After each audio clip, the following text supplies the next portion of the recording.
ಹೊಳೆನರಸೀಪುರ ಪಟ್ಟಣದ ಸರ್ಕಾರಿ ಮಹಿಳಾ ಗೃಹ ವಿಜ್ಞಾನ ಕಾಲೇಜಿನಲ್ಲಿ 2025-26ನೇ ಸಾಲಿನ ಸಾಂಸ್ಕೃತಿಕ ಕ್ರೀಡೆ, ರಾಷ್ಟ್ರೀಯ ಸೇವಾ ಯೋಜನೆ, ರೇಂಜರ್ಸ್ ಹಾಗೂ ಯುವ ರೆಡ್ ಕ್ರಾಸ್ ಘಟಕಗಳ ಉದ್ಘಾಟನಾ ಕಾರ್ಯಕ್ರಮ ಆಯೋಜನೆ ಮಾಡಲಾಗಿತ್ತು. ಪ್ರತಿಯೊಂದು ಸಾಧನೆಗಳ ಹಿಂದೆ ಅನೇಕ ಕಷ್ಟ ಸವಾಲುಗಳು ಇರುತ್ತದೆ. ಇವುಗಳು ಕಲಿಕೆಗೆ ತಡೆಗೋಡೆಯಾಗಬಾರದು. ನಿಮ್ಮಲ್ಲಿರುವ ಸಾಮರ್ಥ್ಯ ಸಾಧಿಸಬೇಕೆಂಬ ಛಲ, ಕಲಿಕೆಯಲ್ಲಿ ಶ್ರದ್ಧೆಯು ಯಾವುದೇ ಚೌಕಟ್ಟಿಗೆ ಒಳಪಡುವುದಿಲ್ಲ. ಕಲಿಯಬೇಕೆಂಬ ಆತ್ಮವಿಶ್ವಾಸ, ಕಲಿಕೆಯ ತುಡಿತ, ಅಧ್ಯಯನದಲ್ಲಿ ಶ್ರದ್ಧೆ, ಗುರಿ ಸಾಧನೆಯಲ್ಲಿ ಛಲದ ಜೊತೆಗೆ ಗುರುವಿನ ಮಾರ್ಗದರ್ಶನ ಇದ್ದಾಗ ಮಾತ್ರ ಸಾಧನೆಯ ಶಿಖರವೇರಲು ಸಾಧ್ಯವೆಂದು ಬೆಂಗಳೂರು ಕಾಲೇಜು ಹಾಗೂ ತಾಂತ್ರಿಕ ಶಿಕ್ಷಣ ಇಲಾಖೆಯ ನಿರ್ದೇಶಕರಾದ ಶೋಭಾ ಜಿ ಅಭಿಪ್ರಾಯಪಟ್ಟರು. ಕಾರ್ಯಕ್ರಮ ಉದ್ಘಾಟಿಸಿ ಮಾತನಾಡಿದ ಶ್ರೀಯುತರು, ಕೆಲಸಗಳು ಸಿಗುತ್ತಿಲ್ಲವೆಂಬ ಮಾತು ವ್ಯಾಪಕವಾಗಿದೆ. ಆದರೆ ಕೌಶಲ್ಯಗಳ ಕೊರತೆಯಿಂದಾಗಿ ಉದ್ಯೋಗ ದೊರೆಯುವುದು ಕಷ್ಟವಾಗಿದೆ. ಪದವಿ ಹಾಗೂ ಸ್ನಾತಕೋತ್ತರ ಶಿಕ್ಷಣ ಪಡೆಯುವ 5 ವರ್ಷದಲ್ಲಿ ದೊರೆಯುವ ಸದಾವಕಾಶವನ್ನು ಬಳಕೆ ಮಾಡಿಕೊಂಡು ಪದವಿ ಶಿಕ್ಷಣ ಪಡೆಯುವ ಸಂದರ್ಭದಲ್ಲಿ ಆನ್ಲೈನ್ ಕೌಶಲ್ಯಾಧಾರಿತ ವ್ಯಾಸಂಗ ಮಾಡುವ ಅವಕಾಶವಿದೆ.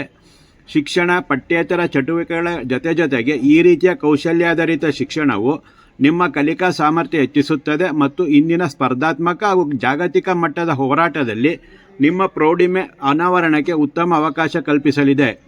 5 ವರ್ಷದಲ್ಲಿ ನೀವು ಕಲಿಕೆ, ಜ್ಞಾನಾರ್ಜನೆ ಮತ್ತು ದೊರೆತ ಸಮಯದ ಅವಕಾಶವನ್ನು ಸದ್ಬಳಕೆ ಮಾಡಿಕೊಂಡು ಪ್ರಗತಿ ಸಾಧಿಸಿದ್ದಲ್ಲಿ ಮುಂದಿನ 50 ವರ್ಷಗಳ ನಿಮ್ಮ ಭವಿಷ್ಯ ಇತರರಿಗೆ ಮಾದರಿಯಾಗುವ ಜೊತೆಗೆ ನಿಮ್ಮ ಶಾಲೆ ಪೋಷಕರು ಹೆಮ್ಮೆ ಪಡುವಂತೆ ಮಾಡುತ್ತದೆ ಎಂದು ಹಲವಾರು ವಿಷಯಗಳ ಕುರಿತು ಸಲಹೆ, ಸೂಚನೆಗಳು ಹಾಗೂ ಅಗತ್ಯ ಮಾರ್ಗದರ್ಶನ ಜೊತೆಗೆ ಉಪಕಥೆಗಳನ್ನು ಹೇಳುವ ಮೂಲಕ ಜಾಗೃತಿ ಅರಿವನ್ನು ಮೂಡಿಸಿದರು. ಹಾಸನ ಜಿಲ್ಲಾ ಕನ್ನಡ ಸಾಹಿತ್ಯ ಪರಿಷತ್ ಅಧ್ಯಕ್ಷರು ಹಾಗೂ ನಿವೃತ್ತ ಕನ್ನಡ ಪ್ರಾಧ್ಯಾಪಕರಾದ ಡಾಕ್ಟರ್ ಎಚ್.ಎಲ್. ಮಲ್ಲೇಶಗೌಡ, ಬಾಲಕಿಯರ ಸ್ವತಂತ್ರ ಪದವಿ ಪೂರ್ವ ಕಾಲೇಜಿನ ಉಪನ್ಯಾಸಕರಾದ ಜಿ. ಧನ್ಯಕುಮಾರ್ ಹಾಗೂ ಇತರರು ಮಾತನಾಡಿದರು. ಪ್ರಾಧ್ಯಾಪಕ ಗಣೇಶ್ ಸ್ವಾಗತಿಸಿದರು. ಐಕ್ಯೂಎಸ್ಸಿ ಘಟಕದ ಸಂಚಾಲಕ ಡಾಕ್ಟರ್ ಅಶೋಕ್ ನಿರೂಪಿಸಿದರು.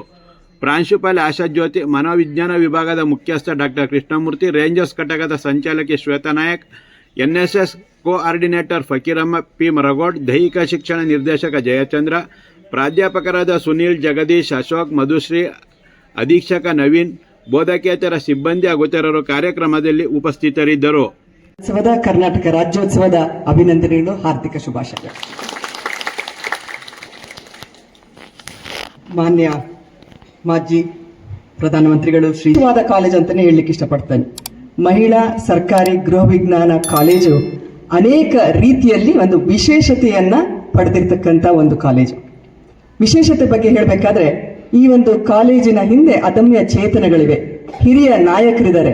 ಬಹಳ ಹಿರಿಯ ಮುತ್ಸದ್ದಿ ಹಾಗೂ ನಾಯಕರ ಒಂದು ಕನಸಿನ ಕೂಸಾಗಿ ಈ ಒಂದು ಸರ್ಕಾರಿ ಗೃಹ ವಿಜ್ಞಾನ ಕಾಲೇಜು ಮಹಿಳಾ ಕಾಲೇಜು ಬಹಳ ವಿಶೇಷವಾಗಿ ಈ ಒಂದು ಪ್ರದೇಶದಲ್ಲಿ ಬಂದಿದೆ ಅಂತ ಹೇಳಿದ್ರೆ ಅದಕ್ಕೆ ಆ ಎಲ್ಲ ನಾಯಕರ, ಹಿರಿಯ ಚಿಂತಕರಿಗೆ ಒಂದು ದೊಡ್ಡ ಅಭಿನಂದನೆ ಹಾಗೂ ಚಪ್ಪಾಳೆ ಬರಲೇಬೇಕಾಗಿದೆ. ಆದರೆ ಇಡೀ ಸಮಾಜದ, ಕುಟುಂಬದ ಅಭ್ಯುದಯ ಆಗತ್ತೆ ಅನ್ನೋ ಕಾರಣದಿಂದಲೇ ಆ ನಾಯಕರು ಇಂತಹ ಒಂದು ಉದಾತ್ತ ಸಂಸ್ಥೆಗಳನ್ನ ಹುಟ್ಟುಹಾಕಿದ್ದಾರೆ. ಅದರ ಪ್ರಯೋಜನವನ್ನ ತಾವೆಲ್ಲರೂ ಹಾಗೂ ಕಳೆದ ದಶಕಗಳಿಂದ ನಿಮ್ಮೆಲ್ಲರ ಸ್ನೇಹಿತೆಯರು ಕೂಡ ಈ ಒಂದು ಉದಾತ್ತ ಸಂಸ್ಥೆಯಿಂದ ಪಾಸಾಗಿ ತೇರ್ಗಡೆಯಾಗಿ ವಿವಿಧ ಕ್ಷೇತ್ರಗಳಲ್ಲಿ ಕಾರ್ಯನಿರ್ವಹಿಸ್ತಾ ಇದ್ದಾರೆ. ಇದೆಲ್ಲ ಸಾಧ್ಯ ಆಗಿರೋದು ಈ ಒಂದು ಕಾರ್ಯದಿಂದ.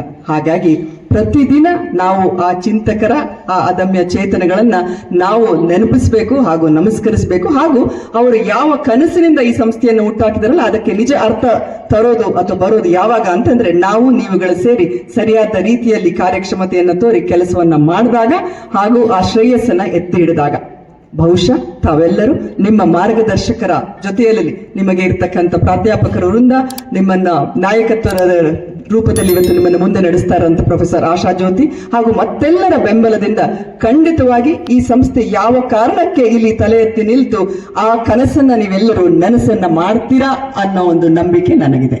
Am I right or wrong? ಉಳಿಸ್ತೀರಾ? ಹೌದಲ್ಲ? ಯಾವುದೇ ಒಂದು ಸರ್ಕಾರಿ ಸಂಸ್ಥೆ ತಲೆ ಎತ್ತಿ ನಿಂತು ದಶಕಗಳಿಂದ ನಿಮಗೆ ಪದವಿ ಶಿಕ್ಷಣವನ್ನ, ಗುಣಮಟ್ಟದ ಶಿಕ್ಷಣವನ್ನ ನೀಡ್ತಾ ಇದೆ ಅಂತ ಹೇಳಿದ್ರೆ ಅದಕ್ಕೆ ಸರ್ಕಾರದಿಂದ ಎಷ್ಟು ರೀತಿಯ ಬೆಂಬಲ ಹಾಗೂ ಇದನ್ನು ಕಟ್ಟಿ ಬೆಳೆಸಿದವರ ಎಷ್ಟು ಜನರ ಅವರ ಒಂದು ಕನಸು ಹಾಗೂ ಕೆಲಸಗಳು ಅದರಿಂದ ಇದೆ ಅನ್ನೋದನ್ನ ತೋರಿಸುತ್ತೆ. ಜೊತೆಯಲ್ಲಿ ನಿಮ್ಮನ್ನ ಇಲ್ಲಿ ತನಕ ಕರೆತಂದಿರುವಂತ ನಿಮ್ಮ ಪೋಷಕರು, ನಿಮ್ಮ ತಂದೆ ತಾಯಿಯರು, ಅವರ ಒಂದು ತ್ಯಾಗ ಇರ್ಬೋದು, ಅವರ ಶ್ರಮ ಇರ್ಬೋದು, ಹಾಗೂ ನಿಮ್ಮನ್ನ ಇಲ್ಲಿಯವರೆಗೆ ನಿಮ್ಮ ಪ್ರಾಥಮಿಕ ಹಂತದಿಂದ ಕೈ ಹಿಡಿದು ನಡೆಸ್ಕೊಂಡು ಬಂದಂತ ಎಲ್ಲ ಶಿಕ್ಷಕರು ಪ್ರತಿಯೊಬ್ಬರನ್ನು ನೀವು ಮಕ್ಕಳೇ ನೆನೆಸ್ಕೊಳ್ಬೇಕಾಗತ್ತೆ. ಯಾಕೆ ಅಂತ ಹೇಳಿದ್ರೆ ಮಹಿಳಾ ವಿದ್ಯಾರ್ಥಿನಿಯರಾಗಿ ನೀವು ಯಾವಾಗ ಈ ಒಂದು ತಾಧ್ಯಾತ್ಮತೆಯಿಂದ, ಈ ಒಂದು ಥ್ಯಾಂಕ್ಫುಲ್ನೆಸ್ ನಿಂದ ಕೆಲಸವನ್ನ ಅಥವಾ ಶಿಕ್ಷಣವನ್ನ ಪಡಿತೀರೋ ನಿಮ್ಮ ಮುಂದಿನ ಭವಿಷ್ಯ ಉಜ್ವಲವಾಗಿರುತ್ತೆ. ಈಗ ಪ್ರೊಫೆಸರ್ ಶ್ವೇತಾ ಅವರು ನನ್ನ ಬಗ್ಗೆ ಹೇಳ್ತಾ ಇದ್ರು, ನಾವು ವಿದ್ಯಾರ್ಥಿನಿಯರು ಏನ್ ಹೇಳ್ತಾರೆ, ಹೊರಗಡೆ ಹೋದಾಗ ಕೆಲಸಗಳು ಸಿಗ್ತಾ ಇಲ್ಲ, ಅನ್ಎಂಪ್ಲಾಯಬಿಲಿಟಿ ಇಸ್ ಅಟ್ ದಿ ಹೈಯೆಸ್ಟ್ ಅಂತ ಹೇಳ್ತಾರೆ. ಆದ್ರೆ ಎಂಪ್ಲಾಯರ್ಸ್ ಏನ್ ಹೇಳ್ತಾರೆ ಗೊತ್ತಾ, ಕೆಲಸ ಸಿಕ್ಕ ಚಾನ್ಸ್ ಇದೆ, ಕೆಲಸಗಳು ಲಭ್ಯ ಇದೆ, ಆದರೆ ಬರುವಂತ ಪದವೀಧರರಲ್ಲಿ ಕೌಶಲ್ಯಗಳ ಕೊರತೆ ಇದೆ ಅಂತ ಹೇಳ್ತಾರೆ. On one hand, we talk about unemployability. On the other hand, employers are talking about the lack of skills among students. ಕೌಶಲ್ಯಗಳ ಕೊರತೆ. ಕೌಶಲ್ಯಗಳನ್ನ ಎಲ್ಲಿ ಕಲಿಯೋದು, ಹೇಗೆ ಕಲಿಯೋದು, ಯಾವುದದು ಕೌಶಲ್ಯಗಳು? ಸಂವಹನ ಕೌಶಲ್ಯ ಇರ್ಬೋದು, ಬರವಣಿಗೆ ಕೌಶಲ್ಯ ಇರ್ಬೋದು, ಟೀಮ್ ಲೀಡಿಂಗ್ಗೆ ಬೇಕಾದಂತ ಕೌಶಲ್ಯಗಳು ಇರ್ಬೋದು, ನಾಯಕತ್ವದ ಕೌಶಲ್ಯಗಳು ಇರ್ಬೋದು, ಅಥವಾ ಇವತ್ತಿನ ದಿನಗಳಲ್ಲಿ ನಿಮಗೆ AI ಇರ್ಬೋದು, ಆಪ್ ಇರ್ಬೋದು, ಬೇರೆ ಬೇರೆ ರೀತಿಯ ಎಲ್ಲ ಒಂದು ಅಕೌಂಟೆನ್ಸಿ ಇರ್ಬೋದು. ಪ್ರತಿಯೊಂದು ಇದನ್ನೆಲ್ಲ ನೀವು ಈ 3 ವರ್ಷಗಳ ಅವಧಿನಲ್ಲಿ ಎಷ್ಟು ಸಾಧ್ಯವೋ ಅಷ್ಟನ್ನ ತೊಡಗಿಸ್ಕೊಂಡು ಕಲಿಯೋದು ಬಹಳ ಮುಖ್ಯ ಆಗುತ್ತೆ.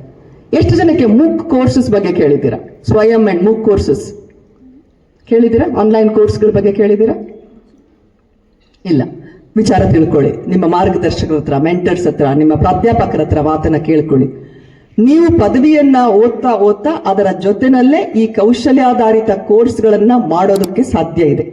GST, ಅಕೌಂಟಿಂಗ್ ಅಂಡ್ ಟ್ಯಾಲಿ, ಈ ಕೋರ್ಸಸ್ಗಳ ಬಗ್ಗೆ ಎಷ್ಟು ಜನ ಕೇಳಿ? ಸೈಕಾಲಜಿ, ಹೋಮ್ ಸೈನ್ಸ್, ಯಾವುದೇ ವಿಚಾರವಾಗಿ ನಿಮಗೆ ಅಧ್ಯಯನ ಮಾಡಿದ್ದೀರಾ, ಆ ಡೊಮೈನ್ ಸ್ಪೆಸಿಫಿಕ್ ನಾಲೆಡ್ಜ್ ನ ಜೊತೆಯಾಗಿ ಈ ರೀತಿಯಾದಂತ ಕೌಶಲ್ಯಗಳನ್ನ ತಗೊಂಡಾಗ ನಿಮ್ಮ ರೆಸ್ಯೂಮ್ ಏನಿರುತ್ತಲ್ಲ ಅದು ಇನ್ನಷ್ಟು ಪ್ರಬುದ್ಧವಾಗುತ್ತೆ.